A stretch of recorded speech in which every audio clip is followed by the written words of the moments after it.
લોકોને સાવચેત કરવા ખુદ યમરાજને રસ્તા પર ઉતરવું પડ્યું. ગળામાં દોરી ન વાગે એ માટે યમરાજે લોકોને સમજાવ્યા.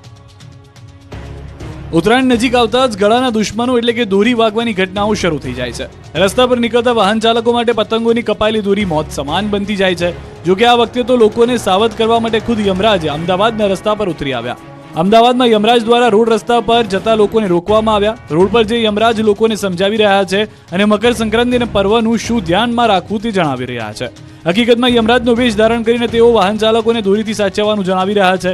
અમદાવાદમાં ઉત્તરાયણ પણ શું ધ્યાન રાખવું તેને લઈને યમરાજ રસ્તા પર ઉતર્યા અને અમદાવાદના નરોડા વિસ્તારમાં લોકોએ ગળામાં દોરી ન વાગે તે માટે શું ધ્યાન રાખવું તે અંગે સમજણ આપી. રસ્તા પર અનેક લોકો હેલ્મેટ તો ઘણા લોકો રોંગમાં જતા તો ઘણા લોકો બાળકોને સાથે લઈને જતા જોવા મળ્યા, જેને લઈને અમદાવાદમાં અનોખો પ્રયોગ હાથ ધરવામાં આવ્યો. સુરતના વેપારી અયોધ્યાની થીમ પર પોસ્ટર સાડી તૈયાર કરી. મીટરની સાડીમાં અદ્ભુત પ્રતિકૃતિનો સમાવેશ. અયોધ્યામાં રામ મંદિરમાં પ્રાણ પ્રતિષ્ઠાના ઐતિહાસિક દિવસને વધાવવા સુરતની 100 જેટલી કાપડ માર્કેટને ભવ્ય લાઇટિંગ સાથે શણગારવામાં આવી રહ્યું છે. બીજી તરફ સુરતના વેપારીઓ પણ આ પોસ્ટર દ્વારા ભગવાન રામ સાથે જોડાવાનો પ્રયાસ કરી રહ્યા છે. સુરત શહેર આમ પણ કંઈક નવું કરવા માટે તત્પર હોય છે. 22 જાન્યુઆરીએ અયોધ્યામાં રામ મંદિરમાં પ્રાણ પ્રતિષ્ઠાનો ભવ્ય કાર્યક્રમ છે. ત્યારે સુરતના વેપારીએ અયોધ્યાની થીમ પર સાડી તૈયાર કરી છે. 6 મીટરની આ સાડીમાં નવું અયોધ્યા મંદિર, જૂનું અયોધ્યા મંદિર તેમજ રામચરિત તમામ લીલાઓ દર્શાવવામાં આવી છે. સાથે જ યુપીના મુખ્યમંત્રી યોગી આદિત્યનાથ તેમજ પ્રધાનમંત્રી નરેન્દ્ર મોદીને દર્શાવતી આ સાડીની ખાસિયત એ છે કે ભગવાન રામની મર્યાદા જાળવી રાખવા સાડી પહેરવા માટે નહીં પણ પોસ્ટર માટે બનાવવામાં આવી છે. ટેક્સટાઇલ સિટી સુરતની સાડી ખૂબ પ્રખ્યાત છે અને સુરતનું નામ આવે એટલે તમામને સુરતની સાડી યાદ આવે. સુરતીઓ પણ પોતાની આગવી કળા થકી સૌ કોઈના મન મોહી લે તેવી સાડી તૈયાર કરે છે. આ સાડી 22 દિવસની મહેનત બાદ તૈયાર કરવામાં આવી છે. અંદાજિત આવી 100 જેટલી સાડીઓ તૈયાર કરાશે, જેમાંથી એક સાડી અયોધ્યા જશે. આ કારીગરી દ્વારા અગાઉ પણ સર્જિકલ સ્ટ્રાઇક, કાશ્મીર ફાઇલ પર પણ સાડીઓ તૈયાર થઈ ચૂકી છે. ત્યારે ભગવાન રામના રંગમાં રંગાઈ ભગવા રંગની આ સાડી સુરતમાં જ નહીં સમગ્ર દેશમાં આકર્ષણનું કેન્દ્ર બની છે. રામ મંદિરના મહોત્સવમાં સુરતથી અયોધ્યા પહોંચે લોકો તો પંચમહાલથી 30 દોડવીરોએ અયોધ્યા તરફ દોટ મૂકી. રામ મંદિરના મહોત્સવની તૈયારીઓ પૂરજોશમાં ચાલી રહી છે. ત્યારે સુરતી લાલાઓ પણ અયોધ્યામાં મંદિરને લઈને ઉત્સાહિત છે. મહોત્સવ પૂર્વે 1008 કુંડી શ્રી હનુમાન મહાયજ્ઞનું આયોજન કરાશે. 14મી તારીખે શરૂ થનારા આ યજ્ઞમાં સુરતથી મોટી સંખ્યામાં લોકો અયોધ્યા પહોંચશે. રામ મંદિર પ્રાણ પ્રતિષ્ઠા મહોત્સવના ઐતિહાસિક દિવસને લઈ સૌ કોઈ અત્યારથી જ જાણે કે રામમય બની ગયા છે. રામ મંદિરની પ્રાણ પ્રતિષ્ઠાને લઈને ગુજરાતીઓ સહિત દેશભરના લોકોમાં ભારે ઉત્સાહ છે. ત્યારે પંચમહાલથી 30 દોડવીરોની ટીમ નવસારીના બિલીમોરાથી અયોધ્યા જવા નીકળી છે. 4 યુવતીઓ સહિત 30 દોડવીરો 1 જાન્યુઆરીએ નવસારીથી નીકળ્યા હતા, જે હાલ પંચમહાલ જિલ્લામાં પહોંચ્યા છે. અયોધ્યા સુધી દોડીને જતા દોડવીરમાં રામ મંદિરને લઈને અનોખો ઉત્સાહ દેખાયો. અમદાવાદથી મોકલાયેલું વિશાળ નગારું ગોધરા પહોંચ્યું. નગારાની ભવ્ય શોભાયાત્રા નીકળી.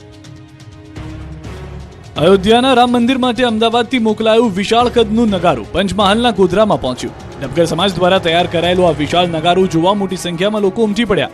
અહીંયા નગારાની ભવ્ય શોભાયાત્રાનું આયોજન કરાયું. ગોધરાના રામનગર સ્વામિનારાયણ મંદિરના કોઠારી ઉપરાંત ગોધરાના ધારાસભ્ય, વિધાનસભાના ઉપાધ્યક્ષ, નગરપાલિકા પ્રમુખ સહિતના આગેવાનો આ શોભાયાત્રામાં જોડાયા હતા. શ્રી રામના જય ઘોષ સાથે ગોધરાનું વાતાવરણ ભક્તિમય બની ગયું. આ શોભાયાત્રા ગોધરા શહેરના વિવિધ વિસ્તારોમાં જાહેર જનતાને દર્શનાર્થે ફરી હતી. જે દરમિયાન શહેરીજનોને પણ ઉત્સાહભેર વાતાવરણને કારણે જય જય શ્રી રામના જય ઘોષ સાથે આખું શહેર ગુંજી ઉઠ્યું હતું. શોભાયાત્રા દરમિયાન પોલીસ દ્વારા ટ્રાફિક વ્યવહાર સંચાલન માટે બંદોબસ્ત ગોઠવવામાં આવ્યો હતો. મહત્વનું છે કે ગુજરાતના ડબગર સમાજ દ્વારા અથાગ મહેનત અને ઉત્સાહભેર બનાવવામાં આવેલું નગારું રામ મંદિરમાં પ્રસ્થાપિત થવાનું છે. સાઉથ આફ્રિકાથી આવ્યા બાદ ક્રિકેટર રવિન્દ્ર જાડેજા પહોંચ્યા ખેતર, જ્યાં તેઓએ બળદગાડા પર સવારી કરી. ક્રિકેટના મેદાન પર રમઝટ બોલાવનારા બાપુ એટલે કે રવિન્દ્ર જાડેજા અનોખા અંદાજમાં જોવા મળ્યા. સાઉથ આફ્રિકાની સિરીઝ રમીને આવેલા જાડેજા પોતાના ફાર્મ હાઉસ પર પહોંચ્યા. ગુજરાતનું ગૌરવ અને ઓલરાઉન્ડર ક્રિકેટર રવિન્દ્ર જાડેજાએ પોતાની બળદગાડા સવારીનો વિડીયો શેર કર્યો. કાઠિયાવાડના કાંગરે ગીત સાથે બાપુ બળદગાડું ચલાવીને પોતાની કાઠિયાવાડી સ્ટાઇલમાં જોવા મળ્યા. વિડીયો શેર કરવાની સાથે બાપુએ લખ્યું કે વિન્ટેજ રાઇડ. અગાઉ પણ જાડેજા પોતાની ઘોડે સવારીના ફોટો અને વિડીયો શેર કરી ચૂક્યા છે. ત્યારે હવે તેમણે બળદગાડું ચલાવતા હોય એવો વિડીયો શેર કર્યો છે, જે સોશિયલ મીડિયા પર ખૂબ વાયરલ થઈ રહ્યો છે. એ બાળકની હત્યા નહોતી થઈ. 18 વર્ષ બાદ પોરબંદરમાં થયો ચોંકાવનારો ઘટસ્ફોટ. પોરબંદરમાં વર્ષો પહેલાની એક ઘટના પરથી પડદો ઉંચકાયો. 2011થી ગુમ એક બાળકની હત્યાનો આક્ષેપ લાગ્યો હતો, પરંતુ પોરબંદર પોલીસની તપાસમાં સત્ય સામે આવ્યું કે બાળક જીવિત છે અને તેને પાલક પિતા સાથે પોરબંદર પણ લાવવામાં આવ્યો હતો. પોરબંદરના હાર્બર મરીન પોલીસ સ્ટેશનમાં અંદાજે 3 મહિના પૂર્વે આમ આદમી પાર્ટીના ઉપપ્રમુખ એવા નાતા ઓડેદરા દ્વારા એક અરજી કરવામાં આવી હતી. અરજીમાં લખાયું હતું કે ઓડેદર ગામેથી વર્ષ 2011 એક બાળક ગુમ છે અને આ બાળકની હત્યા થઈ હોવાની શંકા છે. આ અરજીને ધ્યાને લઈ પોલીસે તપાસ શરૂ કરતા આ બાળક ઉત્તર પ્રદેશના સોનગઢ જિલ્લાના અતરીહા ગામમાં પોતાના પાલક પિતા રામસેવક ગુપ્તા સાથે રહેતો હોવાનું સામે આવ્યું. પોલીસે આ મામલે તપાસ કરતા જાણવા મળ્યું કે પોરબંદર જિલ્લામાં રહેતા રૂપીબેને પોતાના સગા 1 વર્ષના દીકરાની સારસંભાળ અને સારવાર કરાવી શકતા ન હતા. તેથી વર્ષો પૂર્વે દ્વારકાના ખંભાળિયામાં રહેતા યુપીના રામસેવક ગુપ્તાને પોતાના દીકરાની સારવાર માટે સોંપી દીધો હતો અને તે અંગેનું સ્ટેમ્પ પેપર પર લખાણ પણ કર્યું હતું.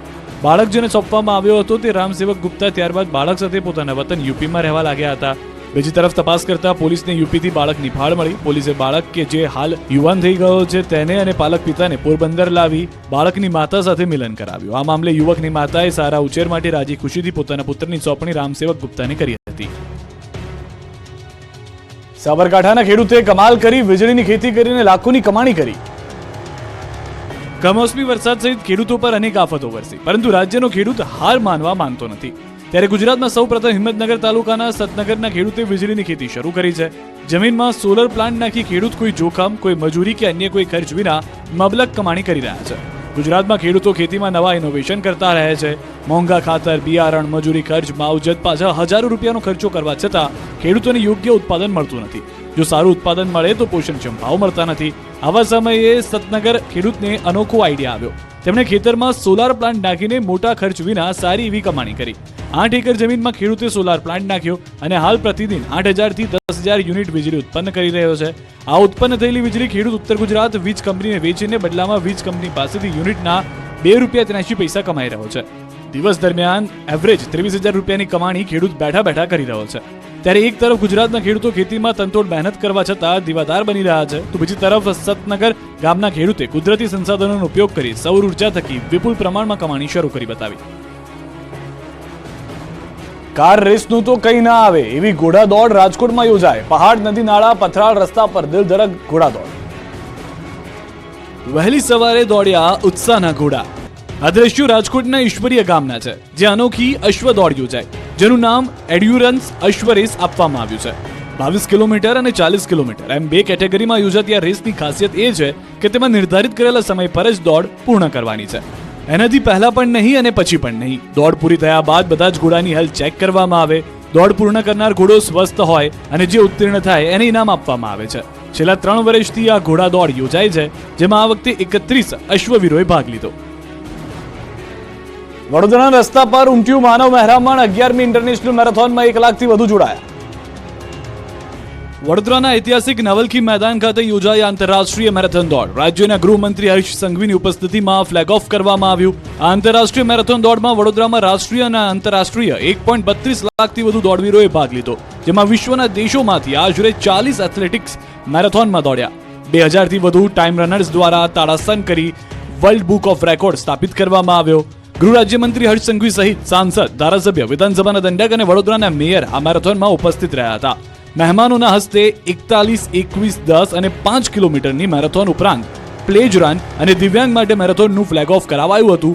મેરેથોનમાં જોડાયેલા તમામ લોકોએ ડ્રગ્સ સહિતના વ્યસનો, ગુનાહિત પ્રવૃત્તિઓથી દૂર રહેવાના અને સ્વચ્છતા જાળવવાના સંકલ્પ પણ લીધા હતા. પોરબંદરના ઘૂઘવતા સમુદ્રમાં શરૂ થઈ તરણ સ્પર્ધા. 1150 સ્પર્ધકોએ ભાગ લીધો.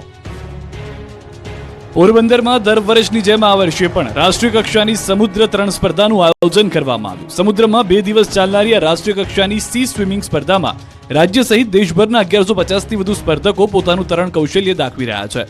પ્રથમ દિવસે 2 અને 10 કિલોમીટર તેમજ પેરા સ્વિમરો માટે 5 કિલોમીટરની સ્પર્ધા યોજાઈ હતી. સ્પર્ધા દરમિયાન કોઈ દુર્ઘટના ન સર્જાય તે માટે ભારતીય નેવી તેમજ કોસ્ટગાર્ડ સહિતની સુરક્ષા એજન્સીઓ તેમજ 108 બોટ સહિત સ્થાનિક મચ્છીમારોને સજ્જ રાખવામાં આવ્યા છે. છેલ્લા 24 વર્ષથી યોજાઈ રહેલા સમુદ્ર તરણ સ્પર્ધાને સ્વિમિંગ ફેડરેશન ઓફ ઇન્ડિયાની પણ માન્યતા મળી છે. આ વર્ષે પણ ખાસ દિલ્હી ખાતેથી ફેડરેશનની ટીમે પોરબંદરમાં યોજાયેલા આ તરણ સ્પર્ધાને ઇન્ટરનેશનલ નિયમો મુજબ જજ કરી છે. શૌર્યના પ્રતીક સમાન આ સમુદ્ર સ્પર્ધાને ભારતીય નેવી તથા કોસ્ટગાર્ડ અને પોરબંદર જિલ્લા પોલીસ વડા સહિતના અધિકારીઓએ ફ્લેગ ઓફ કરીને સ્પર્ધકોનો જુસ્સો વધાર્યો હતો. મહદઅંશે તરવૈયાઓ જ્યારે ઘૂઘવાતા દરિયામાં તરે છે ત્યારે થોડે અંશે તેઓમાં ડર રહેતો હોય છે. ત્યારે પોરબંદરમાં તો બાળકોથી લઈ વૃદ્ધ સહિત તમામ વયના લોકો દરિયા સામે બાથ ભીડતા જોવા મળ્યા. શારીરિક રીતે સજ્જ અને તરણની તાલીમ લીધેલા તરવૈયાઓએ તો સમુદ્રમાં છલાંગ લગાવી છે, પરંતુ અહીં તો શારીરિક રીતે ડિસેબલ એવા દિવ્યાંગ તરવૈયાઓએ પણ દરિયાના ઉછળતા મોજાનો સામનો કરી 5 કિલોમીટર સુધીનું દરિયાઈ ખેડાણ કર્યું. જૂનાગઢમાં અખિલ ગુજરાત ગિરનાર આરોહણ અવરોહણ સ્પર્ધા યોજાઈ. 20 જિલ્લાના સ્પર્ધકોએ ભાગ લીધો. જૂનાગઢમાં ગિરનારની અતિ કઠિન એવી આરોહણ અવરોહણ સ્પર્ધા યોજાઈ, જેમાં રાજ્યભરના 20 જિલ્લામાંથી 1175 સ્પર્ધક ભાઈ તેમજ બહેનોએ ભાગ લીધો. આ સ્પર્ધામાં સિનિયર જુનિયર ભાઈઓ તેમજ સિનિયર જુનિયર બહેનોએ એમ 4 વિભાગમાં ભાગ લીધો, જેમાં સિનિયર ભાઈઓ માટે ગિરનાર સુધી 5500 પગથિયા તેમજ બહેનો માટે માળી પરબના 2200 પગથિયા સુધીની સ્પર્ધા યોજાઈ. 38મી રાજ્યકક્ષાની સ્પર્ધામાં સ્પર્ધકોએ ઉત્સાહભેર ભાગ લીધો. વહેલી સવારે જૂનાગઢના મેયર તેમજ કલેક્ટર દ્વારા સ્પર્ધાનો પ્રારંભ કરાવાયો. આ સ્પર્ધા સંપૂર્ણ પારદર્શક અને માપદંડ સાથે યોજવામાં આવે છે, જેમાં સ્પર્ધકોને ટી શર્ટ પર લગાવેલ નંબરની પાછળ ચિપ્સ લગાવેલી હોય છે, જેથી તેની સંપૂર્ણ માહિતી મળી રહે. ભવનાથ ક્ષેત્રમાં